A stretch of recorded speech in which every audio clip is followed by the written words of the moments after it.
আমার আল্লাহ পাক বলেছেন, কোরআন তেলাওয়াত করতে গিয়ে যারা ব্যস্ত থাকে, কোরআন তেলাওয়াত করতে করতে যারা আমার কাছে হাত পেতে কিছু চাওয়ার সময় পায় না, যারা আমার কাছে হাত পেতে কিছু চায়, তাদের থেকে তেলাওয়াতকারীদেরকে আমি রব্বুল আলামিন বেশি করে দেই। সুবহানাল্লাহ। কোরআন তেলাওয়াত করতে করতে যারা আল্লাহর কাছে হাত পেতে চাওয়ার সময় পায় না, আল্লাহ পাক বলেন যারা চায় তাদের থেকে তেলাওয়াতকারীকে আমি বেশি দেই। আমার বন্ধুগণ, শুধু তাই নয়, এ কোরআনে কারীম যারা তেলাওয়াত করবে, আমল করবে, কিয়ামতের দিন তার মা বাবার মাথার উপরে আল্লাহ রাব্বুল আলামিন, আবু দাউদ শরীফের হাদিসে এসেছে, তার মা বাপের মাথার উপরে নূরের টুপি পরিধান করানো হবে। এমন নূরের টুপি, এমন নূরের তাজ পরানো হবে, চন্দ্র সূর্যের আলোকে ম্লান করে দেবে। হাসরবাসীরা প্রশ্ন করবেন, এ লোকটি কে? কোনো ফেরেশতা নাকি? বলে না। কোনো নবী নাকি? বলে না। তবে কি ইনি কে? জবাব হবে, ইনি হচ্ছেন সেই ব্যক্তি যিনি তার সন্তানদেরকে কোরআন শিখিয়েছিলেন। কোরআন শিখানোর কারণে আল্লাহ রাব্বুল আলামিন আজ তার মা বাপের মাথার উপরে নূরের টুপি পরিধান করে হাসরের ভিতরে মর্যাদা দিলেন। কিয়ামতের দিন দুনিয়া মর্যাদা পাওয়া যাবে, আখিরাতেও মর্যাদা পাওয়া যাবে যদি কোরআনে কারীমকে তেলাওয়াত করা যায়, আমল করা যায়, বোঝা যায়, তাহলে এই সমস্ত নিয়ামত আল্লাহ পাক দান করবেন। সুতরাং এই এত বড় নিয়ামত থেকে আমরা যেন কেউ বঞ্চিত হয়ে না যাই। কোরআন হচ্ছে এমন এক কিতাব যার তাফসীর লেখা হয় নাই। পৃথিবীতে এমন কোনো ভাষা নাই, পৃথিবীর উল্লেখযোগ্য সবগুলি ভাষায় কোরআনে কারীমের তাফসীর লেখা হয়েছে, কিন্তু কোন মুফাসসির আজ পর্যন্ত কথা বলেন নাই যে আমি যে তাফসীর লিখছি এর চাইতে ভালো তাফসীর আর কেউ লিখতে পারেও না, আর পারবেও নাই। এটা শেষ, আর তাফসীর লেখা লাগবে না। এ কথা কেউ বলতে পেরেছে? জোরে বলেন, পেরেছে? পারে নাই। তার কারণ কি? আল্লাহ রাব্বুল আলামিন বলেন, কুল লাউ কানাল বাহরু মিদাদান লিকালিমাতি রাব্বি লানাফিদাল বাহরু ক্বাবলা আন তানফাদা কালিমাতু রাব্বি ওয়ালাউ জিনা বিমিসলিহি মাদাদা। আল্লাহ পাক বলেন, নবী আপনি বলুন, আমার রবের কথাগুলি লেখার জন্য যদি সমুদ্রের পানিগুলি, সমুদ্রের সমস্ত পানিগুলি যদি কালিতে পরিণত হয়ে যায়, আর আমার রবের কথাগুলি যদি লেখা শুরু হয়ে যায়, আমার রবের কথাগুলি লেখার পূর্বে সমস্ত সমুদ্রের পানিগুলি শেষ হয়ে যাবে। তারপরে যদি আবার সমুদ্র ভরে দেওয়া হয়, আরো যদি লেখা হয়, তবুও আমার রবের কথা লেখা শেষ হবে না। আল্লাহ রাব্বুল আলামিন বলেন, ওয়ালাউ আন্নামা ফিল আরদি মিন শাজারাতিন আকলামুন ওয়াল বাহরু ইয়ামুদ্দুহু মিন বা'দিহি সাবআতু আবহুরিম মা নাফিদাত কালিমাতুল্লাহ। আল্লাহ রাব্বুল আলামিন বলেন, মা নাফিদাত কালিমাতুল্লাহ। আল্লাহ পাক বলেন, 7টা সমুদ্রের পানি যদি একত্রিত করা হয়, 7টা সমুদ্রের পানি যদি এক জায়গায় করা হয়, এই পানিগুলি যদি কালিতে পরিণত হয়ে যায়, আর পৃথিবীর সমস্ত গাছগুলি যদি কলমে পরিণত হয়ে যায়, ওই গাছগুলি দিয়ে যদি ওই পানি রূপ কালি দিয়ে আমার প্রভুর কথা, আল্লাহ রাব্বুল আলামিনের কোরআনের কথা যদি লেখা শুরু হয়ে যায়, লিখতে লিখতে সমস্ত পানিগুলি, গাছগুলি শেষ হয়ে যাবে, আল্লাহ পাকের কালামের ব্যাখ্যা লেখা শেষ হবে না। মা নাফিদাত কালিমাতুল্লাহ, আল্লাহর কথা লেখা শেষ হবে না। এত বড় বিরাট আজিম কিতাব আল্লাহ পাক আমাদেরকে দান করেছেন। সুবহানাল্লাহ পড়েন। এই কিতাবের এত বড় গুরুভার আল্লাহ রাব্বুল আলামিন বলেছেন, লাউ আনজালনা হাযাল কুরআনা আলা জাবালিন লারাআইতাহু খাশিআম মুতাসাদ্দিআম মিন খাশিয়াতিল্লাহ। আমি যদি এই কোরআনকে পর্বতের উপরে নাজিল করতাম, তাহলে তুমি দেখতে পেতে আমার ভয় ভীত সন্ত্রস্ত হয়ে পাহাড়গুলো চূর্ণ বিচূর্ণ হয়ে যেত। এত বড় আসিম কিতাব আমি তোমাদেরকে দান করেছি, যার গুরুভার বহন করতে কেউ রাজি হয়নি। পাহাড় পর্বত কেউ রাজি হয়নি, মানুষ রাজি হয়েছে। এই মানুষের উপরে আমি এটা অবতীর্ণ করেছি। গোটা বিশ্ববাসীর সামনে এই কিতাব আমি দিয়েছি তোমাদেরকে, এর দ্বারা হেদায়েত তোমরা গ্রহণ করবে। কিয়ামতের দিন আল্লাহর এই বিরাট নিয়ামত আমাদেরকে দান করলেন, আমরা এই নিয়ামতের নাশকর করেছি। অর্থাৎ এই কোরআনকে আমরা ব্যবহার করেছি সঠিকভাবে করি নাই, বেঠিকভাবে করেছি। প্রথম দিন দ্বিতীয় দিন আমি বলেছি কোরআন শরীফকে শুধু তাবিজ তুমারের জন্য, শুধু সওয়াবের জন্য তেলাওয়াত করেছি। আসলে শুধু সওয়াবের জন্য তো আসেনি কোরআন। কোরআন বুঝতে হবে, আমল করতে হবে, তবে না শান্তি পাবো।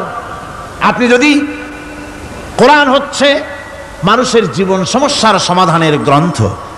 ওষুধ খেলে রোগ ভালো হয়, ওষুধ খেলে কি হয়?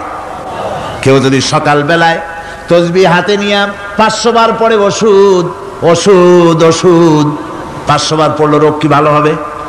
বরং রোগ আরো বাড়তে পারে চিল্লাইতে চিল্লাইতে। শীতের জন্য লেপ গায়ে না দিয়া কেউ যদি চিল্লাইতে থাকে, জিকির করে লেপ্ত শোক লেপ্ত শোক লেপ্ত শোক, শীত কি বন্ধ হবে নাকি? পানির পিপাসায় ছটফট করে মানুষ যদি চিল্লায় পানি পানি পানি পানি পানি, পানির পিপাসা আরো বাড়বে। তাহলে কি বোঝা গেল? পিপাসা লাগলে পানি পান করতে হবে, শীত লাগলে কম্বলটা গায়ে দিতে হবে, রোগ হলে ওষুধটা খেতে হবে, তাহলে সব সমস্যার সমাধান হবে। অনুরূপভাবে আমরা শুধু কোরআনে কারীমকে তেলাওয়াত করি সওয়াবের নিয়তে, তার হুকুমগুলি জীবনের উপরে আমল করি না বলে আজকের জীবন আমাদের বিপর্যস্ত হয়েছে। ব্যক্তিতে, পরিবারে, রাষ্ট্রে শান্তি নাই, কোথাও শান্তি নাই এই কারণে। আর কিয়ামতের দিন রাসূল আসামি করবেন তাদেরকে যারা কোরআন অমান্য করেছে। রাসূল হবেন বাদী, বাদী হবেন কে? যারা বলেন কে বাদী হবেন? রাসূল। আসামি হবে কারা? যারা কোরআন ছেড়ে দিয়েছে। আল্লাহ রাব্বুল আলামিন বলেন وقال الرسول يا رب إن قومي اتخذوا هذا القرآن مهجورا। কিয়ামতের দিন রাসূল আল্লাহর দরবারে ফরিয়াদ করবেন, আয় আমার রব, আয় আমার আল্লাহ তাআলা, এই সমস্ত লোকগুলি তোমার কালামকে, তোমার কোরআনকে অপ্রয়োজনীয় জিনিস বলে তারা পরিত্যাগ করেছিল।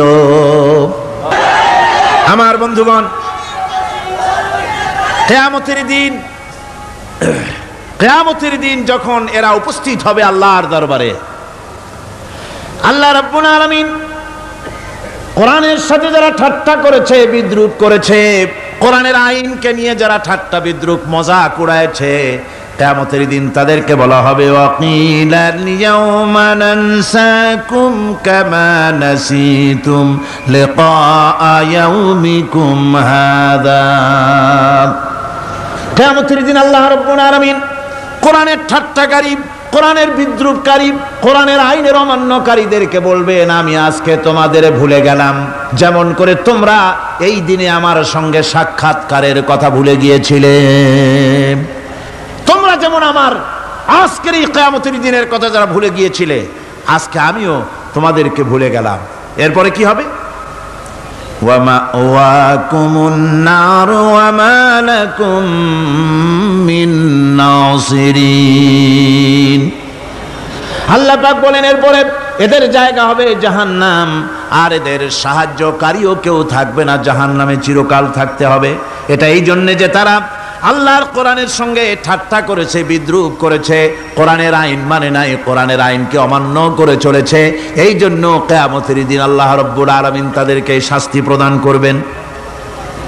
কোরআন পৃথিবীর বুকে আল্লাহ নাজিল করেছেন, শুধু তেলাওয়াত করবেন ঝুলে ঝুলে, এজন্য নয়। কি জন্য নাজিল হলো? এবার উদ্দেশ্য শুনুন। আল্লাহ পাক বলেন আর রহমান আল্লামাল কোরআন। আল্লাহ রাব্বুল আলামিন তিনি হলেন এমন দয়াবান, এমন রহমান, যিনি কোরআন শিখালেন। কি কারণে শিখালেন? কোরআন নাজিলের উদ্দেশ্য কি?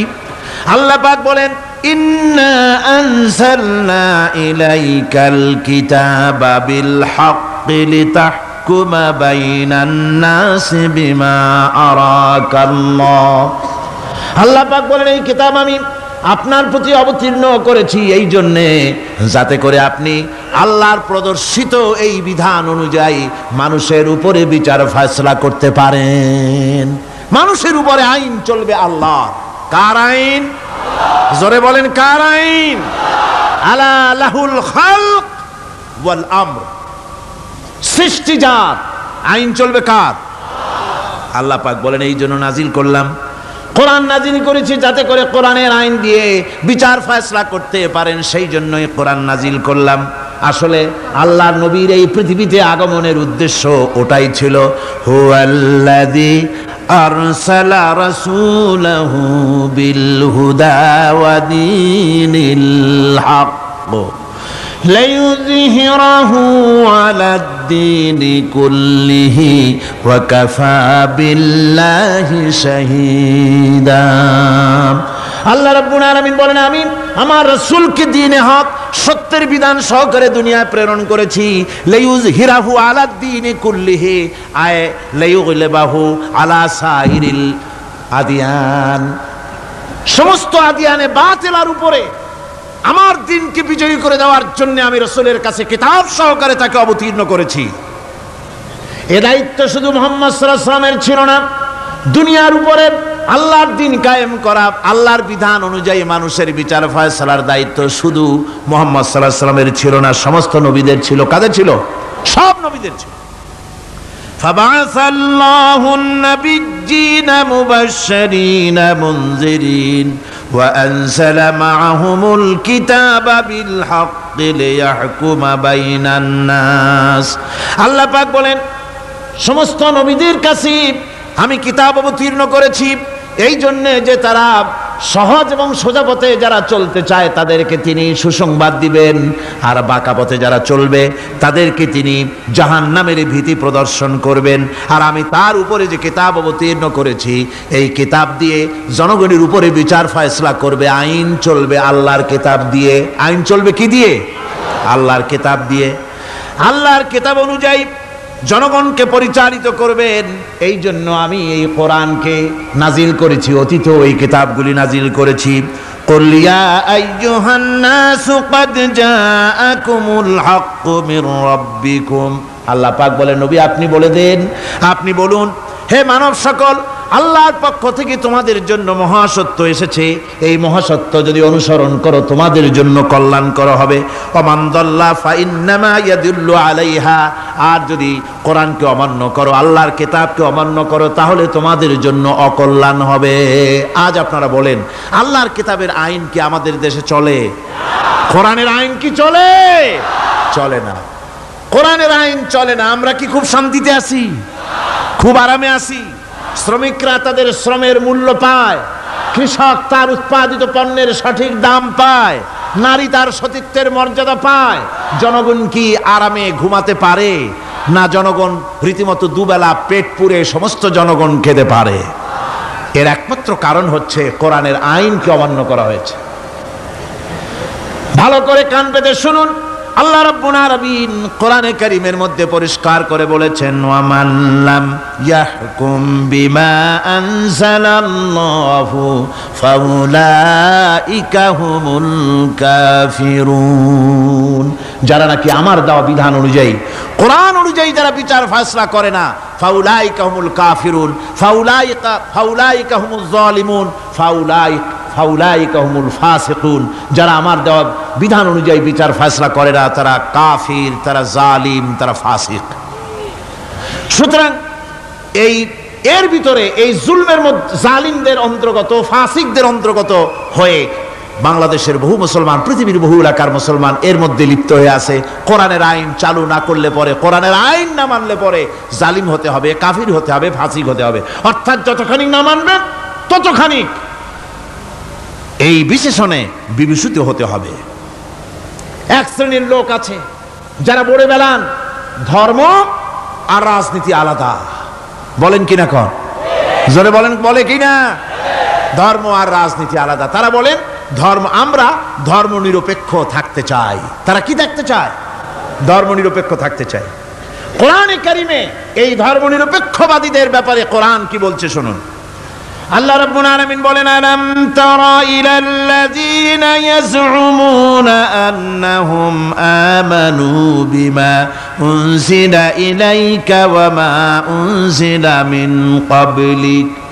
আল্লাহ পাক বলেন, হে নবী, তুমি কি সেই সব লোকদেরকে দেখেছ যারা দাবি তো করে যে আমরা আল্লাহর উপর ঈমান এনেছি আর এই কিতাবের উপর ঈমান এনেছি, এর পূর্বে যত কিতাব নাজিল হয়েছে সেসব কিতাবের উপরেও ঈমান এনেছি। ধর্মনিরপেক্ষবাদীরা তারা তো বলে না যে আল্লাহ মানি না, কোরআন মানি না, একথা বলে না, ওটা বলে না। কি বলে? সেই বলা কথাটাই আল্লাহ এখানে অনেক আগে বলে রেখেছেন। ওরা বলে যে আমরা অবশ্যই আল্লাহকে মানি, আল্লাহর কিতাব মানি, এর পূর্বে যত কিতাব নাজিল হয়েছে সেগুলোও মানি, তবে ইউরিদুনা আইয়াতাহাকামু ইলাত তাগুত, তারা চায় তাদের জীবনের সমস্ত সমাধান সমস্যার জন্য তাগুতের কাছে যেতে চায়। তাগুতকে, আল্লাহকে বাদ দিয়ে তারা যেতে চায় কোথায়? তাগুতের কাছে। জোরে বলেন, কিসের কাছে যেতে চায়? তাগুতের কাছে। তাগুত বলে কারে? তাগুত বলা হয় যে নিজে আল্লাহর আইন মানে না এবং অপরকেও আল্লাহর আইন অমান্য করতে বাধ্য করে, তাকে বলা হয় তাগুত। ওরা বলে ধর্ম আর রাজনীতি আলাদা, কোরআন মানি কিন্তু কোরআনের আইন মানি না। ওরা কোরআন মানে ঠিকই, বলে যে কোরআন মানি, কিন্তু কোরআনের আইন মানে। তাহলে এ মানি বলার অর্থটা কি? এর মূল্যটা কোথায়? কোরআন যদি মানো তো কোরআন বলেছে সুদ খেও না, আমাদের দেশে সুদ চলছে না। কোরআন বলেছে বিবিকে পর্দায় রাখো, পর্দায় কি রাখা হচ্ছে? কোরআন বলেছে ওজনে কম দিও না, তা কি মানা হচ্ছে? কোরআন বলেছে আমার আইন দিয়ে দেশ শাসন করো, তা কি করা হচ্ছে?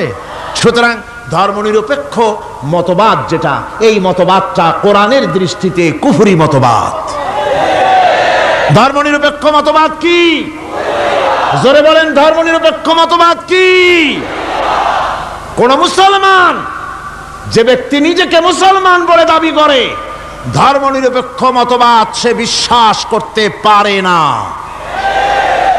জায়েজ নাই, হারাম। আফাতুমিনুনা বিবাদিল কিতাব ওয়া তাকফুরুনা বিবাদ, তোমরা কোরআনের কিছু অংশকে মেনে নিবে আর কিছু অংশকে করবে অস্বীকার। এটা যদি করো দুনিয়ার জীবনে পাবে দুনিয়ার জীবনে জিল্লতি আসবে, লাঞ্ছনা আসবে, আর কিয়ামতে পাবে জাহান্নামের শাস্তি। সুতরাং ধর্মনিরপেক্ষ মতবাদের অর্থ তারা বলে যে ধর্মহীনতা নয়, আসলে কিন্তু ধর্মনিরপেক্ষ মতবাদের অর্থই হলো ধর্মহীনতা। ঠিক কিনা কন? জোরে বলেন ঠিক কিনা? এই ধর্মনিরপেক্ষ মতবাদ আমাদের দেশের জন্ম হয় নাই, এর জন্ম হয়েছে ইউরোপ সভ্যতায়। প্রাচীন ইউরোপ সভ্যতায় এর জন্ম হয়েছিল, সেখান থেকে তার আন্ডা বাচ্চা ভারতে এসেছিল। ভারত থেকে এই আন্ডা বাচ্চার কিছু অংশ 1972 সালে তদানীন্তন সরকারের মাথার উপরে ভারত চাপিয়ে দিয়েছিল। সেই ধর্মনিরপেক্ষ মতবাদ 1972 সনের সংবিধানে লেখা হলো, কিন্তু 1982 সনে যখন সংবিধান আবার অ্যামেন্ডমেন্ট করা হলো, তখন ধর্মনিরপেক্ষতার কপালে ঝাঁটা মেরে বিদায় করা হয়েছে। বাংলাদেশে ধর্মনিরপেক্ষ মতবাদ চলতে পারে না। ধর্মনিরপেক্ষ মতবাদের কথা আমাদের দেশে তারাই বলে যারা 72 সনে ক্ষমতায় ছিলেন। তারা ধর্মের সাথে কি ব্যবহার করেছেন আমরা ভুলে যাই নাই, আপনারা ভুলে গেছেন। 1972 সনে দেশের সমস্ত বিশ্ববিদ্যালয়ের মনোগ্রাম থেকে ইকরা বিস্মি রাব্বিকাল্লাযী খালাক রাব্বি জিদনি ইলমা, কোরআনে কারীমের এই আয়াতকে বিদায় করে দেওয়া হয়েছিল। শাসনতন্ত্রের শিরোনামে বিসমিল্লাহকে গ্রহণ করা হয় নাই। শুধু তাই নয়, কোরআনে কারীম যেখানে তেলাওয়াত করা হয়, তখনকার সময় রেডিওতে, টেলিভিশনে, ওই 72 থেকে 3 বছর, এবং এখনো সেই দলটি মিটিং করতে গিয়ে, কোনো জায়গায় কিছু করতে গিয়ে, আগে কোরআন শরীফ, তারপরে গীতা, তারপরে বাইবেল, এগুলি হচ্ছে মুনাফিকের লক্ষণ। কিসের লক্ষণ? যেখানে যেই টেবিলে, যেই মঞ্চে কোরআন তেলাওয়াত হয়, বাইবেল গীতা পড়া হারাম, পড়া হতে পারে না। কোরআনের চাইতে শ্রেষ্ঠ কিতাব আল্লাহর দুনিয়া আছে? সমস্ত কিতাবকে রদ করেছে কোরআন। হযরত ওমর রাদিয়াল্লাহু তাআলা আনহু রাসূল করিম সাল্লাল্লাহু আলাইহি ওয়াসাল্লামের কাছে গিয়ে তাওরাতের একটা পাতা পড়তেছিলেন। হযরত আবু বকর রাদিয়াল্লাহু তাআলা আনহু সেখানে চলে এলেন। এসে দেখেন রাসূল করিম সাল্লাল্লাহু আলাইহি ওয়াসাল্লামের চেহারা মোবারক লাল হয়ে গিয়েছে গোসায়। হযরত আবু বকর বললেন, ওমর, তুই যদি এর থেকে মরে যেতিস তুই যদি এর থেকে মরে যেতি, 3 বার বললেন। হযরত ওমর শিউরে উঠলেন, হতচকিত হয়ে উঠলেন, আবু বকর আমাকে মরার কথা বলছেন কেন? তিনি তাকিয়ে দেখেন রাসূল করিম সাল্লাল্লাহু আলাইহি ওয়াসাল্লামের চেহারা মোবারক গোসায় লাল হয়ে গিয়েছে। হযরত ওমর বলছেন, ইয়া রাসূলুল্লাহ, আমার এবং আমার পিতা মাতার জীবন আপনার কদম মোবারকে উৎসর্গ হয়ে যাক। আমি অপরাধ করেছি, কি অন্যায় করেছি হুজুর আমাকে বলুন। হুজুর বলছেন, ওমর, তুমি যে তাওরাতের পাতা আমার সামনে পড়তেছো, এই তাওরাত যার উপরে নাজিল হয়েছিল সেই মুসা আলাইহিস সালাম যদি আজকে বেঁচে থাকতেন, তাহলে আমার উম্মতের ভিতরে শামিল হয়ে যাওয়া তার জন্য ফরজ হয়ে যেত। অতীতের সমস্ত কিতাবকে রদ করা হয়েছে, সমস্ত শরিয়াতকে বন্ধ করা হয়েছে। সুতরাং কোন মুসলমানের প্ল্যাটফর্মে যেখানে কোরআন তেলাওয়াত হয়, বেদ বাইবেল গীতা পড়া হারাম সেখানে। এই মুনাফিকরা তাও করে থাকে। আমার মুসলমান ভাইয়েরা, নজরুল ইসলাম কলেজের ইসলাম শব্দ বাদ দিয়ে নজরুল কলেজ করা হয়েছিল। সলিমুল্লাহ মুসলিম হলের মুসলিম শব্দ বাদ দিয়ে শুধু সলিমুল্লাহ হল করা হয়েছিল। তার মানে ধর্ম এদের কলিজায় আগুন জ্বালিয়ে দেয়। ইসলামের নাম বরদাস্ত হয় না, কোরআনের নাম বরদাস্ত হয় না। আর বরদাস্ত হয়নি বলেই আল্লাহ পাক তার ইন্তেকাম নিয়েছেন। আমার বক্তব্য হচ্ছে, কোরআনে কারীম পৃথিবীতে এসেছে শাসন করতে দুনিয়াকে। তার মধ্যে রয়েছে রাজনীতি, অর্থনীতি, সব কিছু। এই বিচার ফয়সালা কোরআন থেকে যারা গ্রহণ করে না, রাসূলকে যারা বিচারক মানে না, তাদের সম্পর্কে আল্লাহ পাক কি বলছেন শুনুন। ফালা ওয়া রাব্বিকা লা ইউমিনুনা হাত্তা ইউহাক্কিমুকা ফীমা শাজারা বাইনাহুম সুম্মা লা ইয়াজিদু ফি আনফুসিহিম হারাজাম মিম্মা কাদাইতা ওয়া ইউসাল্লিমু তাসলিমা। আল্লাহ রাব্বুল আলামিন বলেন, ফালা ওয়া রাব্বিক, কখনো নয় হে নবী, আপনার রবের কসম, কখনোই নয়। ওরা মুমিন নয় যারা নাকি তাদের জীবনের সব কিছুর ব্যাপারে যতক্ষণ পর্যন্ত আপনাকে বিচারক না মানে, আপনার দেওয়া ফয়সালাকে গ্রহণ না করে, এবং আপনি বিচার করার পর ফয়সালা দেওয়ার পরে এটার উপরে দ্বিধাহীন চিত্তে মেনে যতক্ষণ না নিবে, ততক্ষণ পর্যন্ত তারা যত ঈমানের দাবি করুক, তারা আসলে মুমিন না। এ ফতোয়া কার? এ ফতোয়া কার? আল্লাহ রাব্বুল আলামিনের ফতোয়া। কখনো মুমিন হতে পারবে না যারা রাসূলুল্লাহকে ফয়সালাকারী হিসেবে গ্রহণ না করবে, কোরআনকে সংবিধানের উৎস হিসেবে গ্রহণ না করবে। কোরআন এসেছে আইনের কিতাব হিসেবে পৃথিবীর মানুষকে পরিচালিত করার জন্য। আজ এই কোরআনের আইন যারা মানে সেখানে শান্তি পায়, কোরআন যেখানে মানে না সেখানে শান্তি হয় না। আল্লাহ পাক পরিষ্কার বলেছেন, কোরআনের আইন মেনে চলো। আর যারা এই কোরআনকে অমান্য করবে তাদের শাস্তি কি হবে? আল্লাহ পাক বলেন, আল্লাযীনা কাযযাবু বিল কিতাবি ওয়া বিমা আরসালনা বিহি রুসুলানা ফাসাউফা ইয়ামালুন। আল্লাহ পাক বলেন, আমি যে কিতাব নাজিল করেছি, এই কিতাবকে যারা মিথ্যা মনে করে, কিতাবকে যারা অস্বীকার করে, কোরআনের আইন যারা মানে না, আমি যে রসুলের উপরে যা নাজিল করেছি সেগুলির উপরে যারা ঈমান আনে না, এগুলিকে যারা মানে না, তাদের জন্য এর পরিণতি তারা খুব শীঘ্রই টের পাবে। খুব শীঘ্রই তাদেরকে পরিণতি দেওয়া হবে। কিয়ামতের দিন তাদেরকে আল্লাহ রাব্বুল আলামিন জাহান্নামে প্রবেশ করাবেন। কোরআনের অমান্যকারীদের জায়গা কোথায় হবে? কোথায় হবে তাদের জায়গা? জাহান্নামের ভিতরে হবে। সুতরাং আমরা কোথায় যেতে চাই? জাহান্নামে না জান্নাতে? বেহেশতে যদি যেতে চাই, দুনিয়ায় যদি শান্তি চাই এবং আখিরাতে যদি মুক্তি পেতে চাই, তাহলে আমাদেরকে কোরআনের আইনকে মানতে হবে। কিসের আইন মানা লাগবে? কোরআনের আইন মানতে হবে। কোরআনে কারীমের নাজিল হলো, আল্লাহ পাক যে কোরআন আমাদের শিখালেন, আর রহমান আল্লামাল কোরআন, যে কোরআন তিনি আমাদের শিখালেন। এই কোরআন নাজিলের পদ্ধতি ছিল মদিনা এবং মক্কা। রাসূলের মক্কি জিন্দেগিতে কিছু নাজিল হয়েছে, আর মদনী জিন্দেগিতে নাজিল হয়েছে কিছু। মক্কা শরীফে যেগুলি নাজিল হয়েছে সে সূরাগুলো ছিল তাওহীদ, রিসালাত এবং আখিরাতের উপরে নির্ভর করে। আর মদনী সূরা যেগুলি ছিল সেগুলি ফৌজদারি দণ্ডবিধি, উত্তরাধিকারী আইন, তারপরে যাকাত, ওসর, যুদ্ধ, সন্ধি, বন্দি, এরপরে রয়েছে স্বরাষ্ট্রনীতি, পররাষ্ট্রনীতি, অর্থনীতি, জীবন পরিচালনার সমস্ত বিধি আর ব্যবস্থা মদনী জিন্দেগীর সূরাগুলিতে, অবতীর্ণ সূরাগুলিতে আল্লাহ রাব্বুল আলামিন নাজিল করেছেন। কোরআন শরীফ মানুষের সকল সমস্যার সমাধান দিয়েছে। এখানে আমি এখন তার কিছু নমুনা পেশ করছি আপনাদের সামনে, আপনাদের বোঝার জন্য যে কোরআন, অনেকে বলে যে কোরআনের তাফসীরের ভেতরে রাজনীতির আলোচনা হয়। রাজনীতি সেইটুক করি যেটুকুন আল্লাহ কোরআনে করেছেন। জোরে কোন আলহামদুলিল্লাহ। এর থেকে বাড়াই কিছু বলি নাকি? না। কোরআন যেটুকুন করেছে, রাসূলুল্লাহ যেটুকুন করেছে, একজন মুসলমান হিসাবে তা করা আপনার আমার জন্য কি? সুন্নত, নফল। ওইটা করা কি জোরে কোন?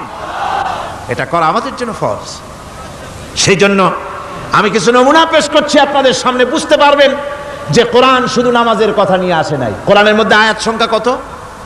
6666। এটা ঠিক না, কিছু কম আছে, 6000 কয়েক শত। ভালো করে গুনে দেখা দরকার। তো এই যে আয়াতে কারিমা যেগুলি রয়েছে এর মধ্যে মাত্র 500 আয়াত হচ্ছে হুকমে শরঈ। ভালো করে শুনুন, 500 আয়াত আদেশ এবং নিষেধ জাতীয়। এটা করো, ওটা করো না, এটা হালাল, ওটা হারাম, এ হলো 500। তো এই যদি 500 হয় তাহলে বাকি 6000 কি? বাকি 6000 ইতিহাস, দর্শন, বিজ্ঞান, রাজনীতি, অর্থনীতি, সমাজনীতি, উত্তরাধিকারী আইন, পররাষ্ট্রনীতি, স্বরাষ্ট্রনীতি, মানুষের জীবনে যা দরকার, ইহকাল, পরকাল, কবর, হাসর, মিজান, সিরাত, জান্নাত, জাহান্নাম, এসব কিছু আল্লাহ পাক বাকি হাজার হাজার আয়াতের মধ্যে বলেছেন। তো 500 আয়াতের পরিচিতি আমাদের জানা আছে, নামাজ, রোজা, হজ, যাকাত, হালাল, বৈধ, অবৈধ ইত্যাদি সম্পর্কে। কিন্তু বাকি আয়াতগুলিতে আমাদের জীবন পরিচালনার ব্যাপারে আল্লাহ পাকের কথা শুনুন, কিভাবে এ কথাগুলি আল্লাহ পাক আমাদের বলছেন। বিচার পদ্ধতি সম্পর্কে শুনুন।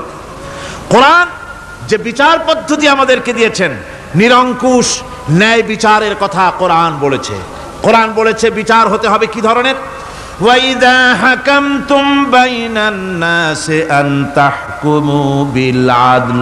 কোরআন শরীফ বলেছে তোমরা যখন লোকদের মাঝে বিচার ফয়সালা করবে তখন অবশ্যই সুবিচার করবে, জাস্টিস, ন্যায় বিচার করবে। এই ন্যায় বিচার করতে গিয়ে তোমার সামনে যদি বিজাতীয় কোনো লোক আসামি হয়ে দাঁড়ায়, অমুসলিম, তখন বিচারটা কিভাবে করবে? কোরআনে কারীম বলছে ওয়ালা ইয়াজরিমান্নাকুম শানাআনু কওমিন আলা আল্লা তা'দিলু। কোন বিশেষ শ্রেণীর বিচার কাজ করতে গিয়ে, কোন বিশেষ শ্রেণী বা জাতির বিচার কার্য পরিচালনা করতে গিয়ে তাদের প্রতি বিদ্বেষ যেন তাদেরকে, তুমি যেন জুলুম করে না বসো, তখন যেন তুমি ইনসাফ করতে পারো, তাদের উপরে জুলুম করবে না। সে যদি তোমার জাতের লোক না হয়, বিচার করতেছে, তুমি বিচারক হিসাবে সঠিক বিচার করবে, বিচারের মানদণ্ডকে কখনো হেলাদোলা করবে না, ভালো সুবিচার করবে। এটা হচ্ছে কোরআনে কারীমের কথা। আর আত্মীয় স্বজনের বিচার সম্পর্কে বলা হচ্ছে যে তোমরা বিচার নিয়ে, সুবিচার নিয়ে তোমরা দাঁড়াও, দণ্ডায়মান হও। সুবিচার নিয়ে মুসলমানেরা তোমরা যখন বিচার করবে, তখন এই বিচার করতে গিয়ে ওয়ালাউ আলা আনফুসিকুম আবিল ওয়ালিদাইনে ওয়াল আকরাবিন, সে যদি তোমার নিজের বিরুদ্ধেও যায় বিচার, তা যদি তোমার সন্তান সন্ততি, ভাই ব্রাদার, মা বাপ ইত্যাদির বিরুদ্ধেও যদি চলে যায়, ইন ইয়াকুন গানিয়ান আও ফাকিরান, যদি সে গরিব হয়, যদি সে ধনীও হয়, বিচারের বেলায় কোনো রকম তারতম্য করবে না, আপন হোক পর হোক, বিচার করতে হবে সঠিক। এটা কার কথা? আল্লাহর। জোরে বলেন, কার কথা? পৃথিবীর কোন ধর্মগ্রন্থে কথা বলেছে? পৃথিবীর কোন জাতি কথা বলেছে? কোরআন বলেছে এই সুবিচারের কথা। সুবিচার করতে হবে, বিচারের বেলায় খবরদার আপন পর এবং কোন ধর্মের লোক এই চিন্তা করতে যেও না। কোরআনে কারীমের মধ্যে রয়েছে ফৌজদারি দণ্ডবিধি, জুডিশিয়াল ল, ফৌজদারি দণ্ডবিধি। এখানে একটা কথা বলে নিতে হয়, আল্লাহর আইন, মূল কথাটা কি? আল্লাহর আইন। আল্লাহর আইনের কথা শোনা মাত্রই এক শ্রেণীর লোকেরা মনে করে আল্লাহর আইন মানেই হলো হাত কাটা, আল্লাহর আইনের অর্থই হলো গলা কাটা, আল্লাহর আইনের অর্থই হলো দৌড়া মারা। এটা একটা বাজে কথা।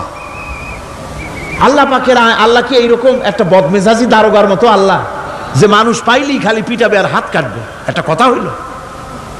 হাত কাটা, গলা কাটা, এটা কখন সুবিচার প্রতিষ্ঠিত হয়ে যাবে, খাওয়া পড়ার গ্যারান্টি মিলবে, তারপরে যদি কেউ চুরি করে দৃষ্টান্তমূলক শাস্তি দাও হাত কেটে। এর আগে না। মদিনা মুনাওয়ারায় হযরত ওমর রাদিয়াল্লাহু তাআলা আনহুর সময় অনাবৃষ্টির কারণে দুর্ভিক্ষ দেখা দিয়েছিল।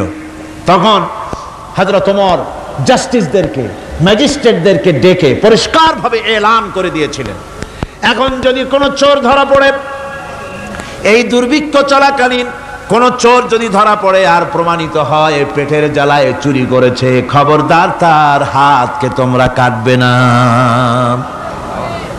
খবরদার হাত কাটবে না। ইসলাম তো আগে পেটে দেয়। আগে কোথায় দেয়? পেটে, তারপরে দেয় পিঠে, আগে দেয় না। মানুষের খাওয়া পড়া, শিক্ষা, চিকিৎসা, বাসস্থান সবটার গ্যারান্টি দেওয়া হয়। মদিনায় যখন এই গ্যারান্টি এসে গেল, চোরের হাত কাটা আইন মক্কায় নাজিল হয় নাই, নাজিল হয়েছে মদিনা মুনাওয়ারায়, রাসূলের মদনী জিন্দেগিতে। কোন সময়? যখন রাসূলুল্লাহ প্রেসিডেন্ট। রাসূলুল্লাহ কি? জোরে কোন? রাসূলুল্লাহ কি? রাষ্ট্রপতি। সেই সময় মানুষ দরজা খুলে ঘুমাবার সুযোগ পেল, খাওয়া পড়া শিক্ষা চিকিৎসা